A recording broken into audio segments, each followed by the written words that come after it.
Oke, halo teman-teman semua. Jadi pada kesempatan kali ini kita akan sama-sama belajar mengenai sistem komunikasi masyarakat desa dan kota. Nah, sebelum kita membahas lebih jauh, kita harus ngerti dulu nih maksud dari sistem komunikasi itu apa, ya kan? Jadi, itu kan terdiri dari dua kata. Yang pertama adalah sistem dan komunikasi. Sistem adalah perangkat unsur yang secara teratur saling berkaitan sehingga membentuk sebuah kesatuan. Sementara komunikasi adalah proses penyampaian pesan dari komunikator ke komunikan melalui sebuah media untuk mencapai efek tertentu. Jadi sistem komunikasi adalah sistem kesatuan atau susunan yang meliputi berbagai elemen-elemen yang terkait dengan komunikasi itu, di mana elemen-elemen tersebut membentuk sebuah kesatuan yang saling mempengaruhi. Nah, sekarang kita masuk ke dalam sistem komunikasi masyarakat pedesaan.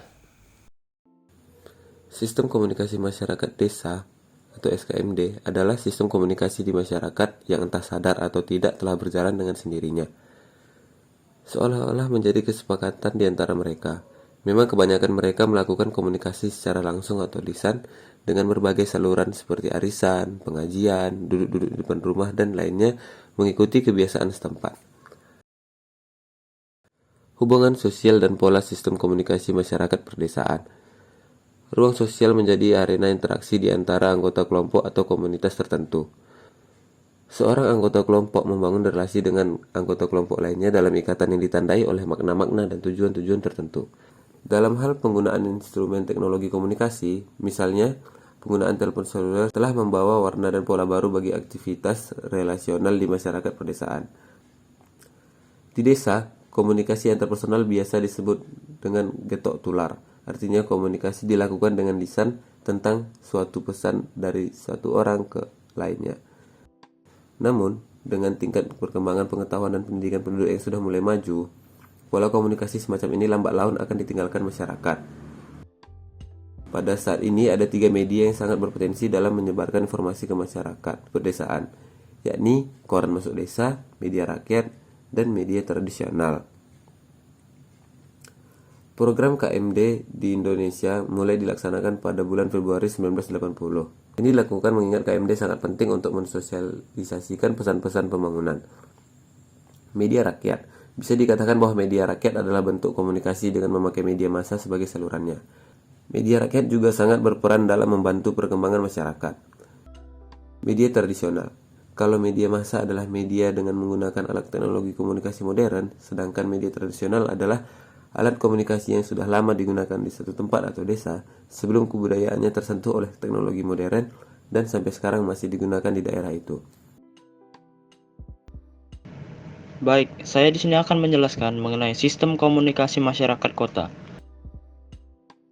Masyarakat perkotaan merupakan masyarakat yang hidup di perkotaan, yakni daerah yang sudah berkembang dan lebih modern. Dalam aspek pengetahuan teknologi dan komunikasi, orang perkotaan cenderung lebih baik ketimbang perdesaan karena di perkotaan teknologi dan komunikasi cenderung berkembang ketimbang di perdesaan. Dengan perkembangan ilmu teknologi dan komunikasi, kontak sosial tidak hanya diartikan dengan hubungan fisik, akan tetapi lebih luas menyangkut peran teknologi. Akibatnya, terjadi beberapa perubahan dalam masyarakat. Perubahan-perubahan masyarakat dapat mengenai norma, nilai, pola-pola perilaku masyarakat, organisasi, susunan, dan stratifikasi kemasyarakatan. Sebagai akibat dari dinamika masyarakat yang ditimbulkan dari kemajuan teknologi dan informasi. Lalu, ada dampak dari sistem komunikasi masyarakat kota. Masyarakat perkotaan cenderung memiliki sistem komunikasi yang tertutup dibandingkan dengan masyarakat pedesaan. Mereka lebih memilih untuk menggunakan gadget untuk berkomunikasi dengan orang lain ketimbang bertemu langsung meskipun jaraknya cukup dekat. Di perdesaan, meskipun jarak antar rumah masih terbilang sangat jauh, namun setiap orang dapat mengenal dan berkomunikasi dengan baik. Berbeda dengan masyarakat perkotaan, meskipun memiliki jarak yang cukup berdekatan antar rumah, namun mereka tidak terlalu mengenal atau jarang berkomunikasi, atau bahkan tidak saling kenal dengan tetangga yang berdekatan dengan rumahnya. Dalam keluarga, komunikasi yang terjalin juga mungkin tidak seintens atau sesering masyarakat perdesaan, karena Adanya orang tua yang bekerja menimbulkan kurangnya aktivitas bersama keluarga, sehingga mengurangi rasa saling menyayangi dan solidaritas dalam keluarga itu sendiri. Selain itu, adanya pengaruh media massa juga mempengaruhi dalam kaitannya mengubah perilaku dan sikap anak-anak. Sebagian anak-anak lebih suka untuk melawan orang tua, tidak patuh dan tidak hormat, memiliki pergaulan yang bebas bahkan cenderung kebablasan.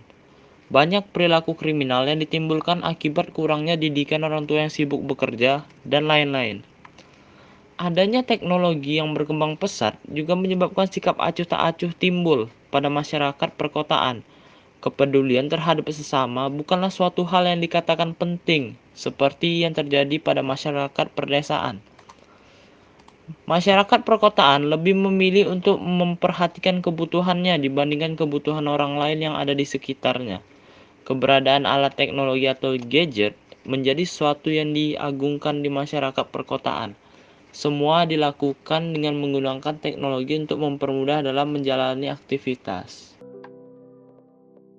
Nah, itu dia tadi materi kami mengenai sistem komunikasi masyarakat desa dan kota. Terima kasih kepada teman-teman yang telah mendengarkan dari awal sampai akhir.